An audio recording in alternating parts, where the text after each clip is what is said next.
E aí, bora mergulhar de cabeça num dos períodos mais importantes e, olha, mais polêmicos da história do Brasil. A gente vai falar da Era Vargas. Vamos dar uma olhada nesses 15 anos, lá de 1930 a 45, em que Getúlio Vargas esteve no poder. E que tempo, hein? Um período de mudanças gigantescas que mexeram com a política, a economia e a sociedade brasileira para sempre.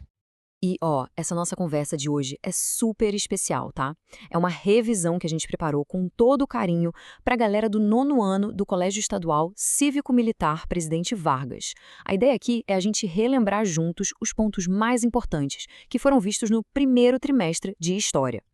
E tudo isso, claro, faz parte do nosso programa Se Liga, é tempo de aprender mais. Então, sem mais demora, vamos começar.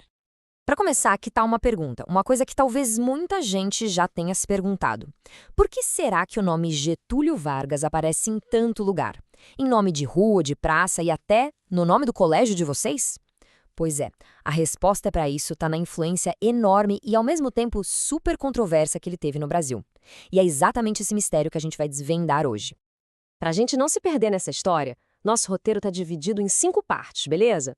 Primeiro, vamos ver como Vargas chegou ao poder. Depois, os conflitos que acabaram levando a uma nova Constituição. Aí, a gente entra na radicalização política que dividiu o país. Em seguida, a gente mergulha na ditadura do Estado Novo e, por fim, a gente tenta entender o legado tão contraditório que ele deixou. Vamos nessa? Beleza, então. Nosso primeiro ponto, a chegada ao poder. Como é que o Getúlio Vargas conseguiu, afinal, quebrar um esquema que mandava no Brasil há décadas, a famosa política do café com leite? Pensa só no cenário da época. De um lado, a gente tinha a tal política do café com leite, um acordo onde as elites poderosas de São Paulo e Minas Gerais ficavam se revezando na presidência. Do outro lado, surgiu a Aliança Liberal. Era uma união de estados que estavam de saco cheio desse esquema, como Minas Gerais, Rio Grande do Sul e Paraíba, e que ainda tinham o apoio daquela galera jovem do Exército, os tenentes, que queriam modernizar o Brasil. A faísca que acendeu o fogo foi quando São Paulo quebrou o acordo com Minas na eleição de 1930. Bom, a Aliança Liberal, com Getúlio Vargas, perdeu a eleição para o candidato de São Paulo, o Júlio Prestes. Parecia que era fim de jogo. Mas aí aconteceu uma coisa que mudou tudo. O vice do Vargas, João Pessoa, foi assassinado. Apesar de ter sido por motivos pessoais, o crime foi usado como um ato político. E isso foi estopim perfeito. O país ficou chocado, o movimento armado começou e antes que a coisa chegasse na capital, uma junta de militares tirou o presidente do poder e entregou a faixa para quem? Para Getúlio Vargas. E aqui um ponto super importante. Ele não foi eleito, ele chegou lá por meio de uma revolução. E assim que sentou na cadeira de presidente, o Vargas não perdeu tempo. Ele já mostrou a que veio, com aquela estratégia dupla que ia marcar o governo dele. Por um lado, uma mão de ferro, fechou o Congresso, suspendeu a Constituição, bem autoritário. Mas por outro lado, ele buscou o apoio do povo, criando o Ministério do Trabalho e garantindo direitos que os trabalhadores nunca tinham tido antes. A jogada era clara, criar uma base de apoio fiel e, ao mesmo tempo, manter o movimento dos trabalhadores sob controle. Aquela tática, sabe? Uma mão forte que manda e uma mão que agrada. E essa situação, claro, nos leva direto para a nossa segunda parte, os conflitos e as leis. Porque governar assim, de forma provisória, sem uma constituição, não ia ser nada fácil. E a oposição veio com tudo, principalmente de São Paulo, que era justamente a elite que tinha perdido o poder. Em 1932, o caldo entornou de vez. A elite de São Paulo pegou em armas contra o governo de Vargas. Foi a chamada Revolução Constitucionalista. E não foi pouca coisa não, foi uma verdadeira guerra civil no meio do Brasil. A principal exigência deles era uma só: o fim desse governo provisório e a criação de uma nova Constituição para o país. Ou seja, eles queriam regras claras de novo. E olha que interessante, São Paulo perdeu a guerra, mas acabou vencendo a causa. A pressão deu certo e em 1934 o Brasil ganhou uma nova Constituição. E que Constituição que saiu dali, hein? Ela era super avançada para a época, garantiu o voto feminino, o ensino primário gratuito e talvez o mais importante de tudo, ela transformou aqueles direitos trabalhistas que o Vargas tinha dado por decreto em lei, dentro da Constituição. E isso faz toda a diferença, porque é muito mais difícil de tirar depois. Ok, vamos seguir em frente. Terceiro ponto. Apesar de ter uma nova Constituição democrática, o clima no Brasil e no mundo estava esquentando.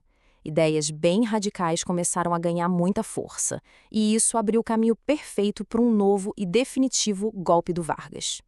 O Brasil, nessa época, era basicamente um espelho do que estava rolando lá fora no mundo.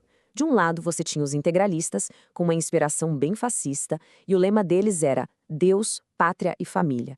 Do outro lado, a Aliança Nacional Libertadora, de esquerda, com inspiração comunista, e o lema Pão, Terra e Liberdade. O país estava completamente rachado ao meio. Aquele meio termo, o centro, parecia que tinha sumido do mapa. E é aqui, pessoal, que a história toma um rumo bem sinistro. Pela Constituição, o Vargas não podia se reeleger em 1938, então ele precisava de uma boa desculpa para continuar no poder. Foi aí que o governo, de repente, descobriu o tal Plano Cohen, um suposto plano super secreto dos comunistas para tomar o poder, instalar o caos. O pânico se espalhou, ainda mais porque todo mundo lembrava da intentona comunista de 35, que foi uma tentativa real de levante. Só que tinha um detalhe, um pequeno grande detalhe. O Plano Cohen era uma mentira. Uma farsa, uma fake news, se a gente for usar a linguagem de hoje, criada por militares ligados ao Vargas só para manipular todo mundo e justificar um golpe. E com essa desculpa da ameaça comunista que muita gente engoliu, Vargas deu o bote. E aí a gente entra na quarta fase da nossa história, a ditadura do Estado Novo. Um período de poder absoluto que foi de 1937 até 45. Foi no dia 10 de novembro de 1937. O Vargas simplesmente fechou o Congresso e, impôs uma nova Constituição para o país. Uma Constituição inspirada em modelos fascistas da Europa.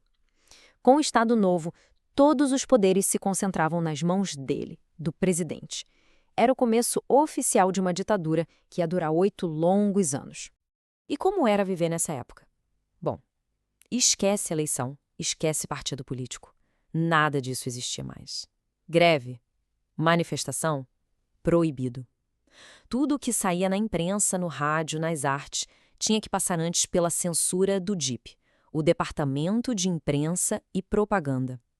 E esse DIP tinha um segundo trabalho, construir a imagem do Vargas como um grande líder, o salvador do Brasil. Enquanto isso acontecia, quem era contra o governo era perseguido, torturado e preso.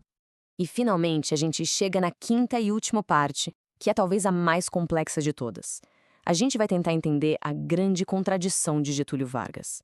Como pode um ditador que proibia, que censurava, ser visto por tanta, mas tanta gente como o pai dos pobres? Uma parte da resposta está na economia. O Vargas tinha uma ideia fixa. O Brasil precisava ter suas próprias indústrias, para parar de depender tanto dos outros países. Era o chamado nacional desenvolvimentismo. E para fazer isso acontecer, o Estado investiu pesado. Criou empresas estatais gigantes, que são a base da nossa indústria até hoje, como a Companhia Siderúrgica Nacional e a Companhia Vale do Rio Doce. E o outro pilar dessa popularidade toda? As leis trabalhistas. Em 1943, em plena ditadura, ele cria a CLT, a Consolidação das Leis do Trabalho. Ela juntou e aumentou os direitos dos trabalhadores de um jeito que nunca tinha sido visto. E os benefícios eram reais, mudaram a vida de milhões de pessoas.